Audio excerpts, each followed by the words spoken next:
Hi guys, in today's video, I'm going to share with you what we're doing right now for social studies. If this is the first time you're joining me, welcome. My name is Kylie Evanz and I'm a homeschooling mom of two and a realtor in the Tampa Bay area. And we have been doing this now for about 5 years homeschooling, 7 years real estate, and making it all work and live a balanced and fun and enjoyable life. So that's what I'm here to share with you. For social studies, we're not doing a whole lot right now at the moment. I am reading The Story of the World to my girls. There are workbooks, there are tests and activity sheets that go with this. I did not buy them.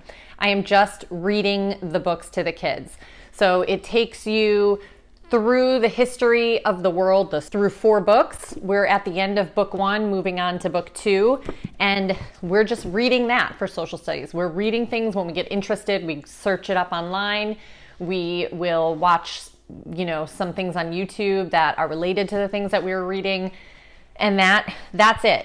And then we also are doing what's called CNN 10 on YouTube, and it is a news channel, and actually my friend Gina told me about it, so I'll put her information below because she is a wealth of information in the homeschooling world too.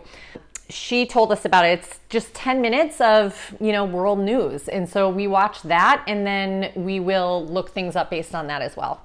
So that's it. That's all we're doing for social studies right now. I always say, do the curriculum that works for your family, because if it doesn't work for your family, you're not going to do it. All right, guys, we'll see you next week. Bye.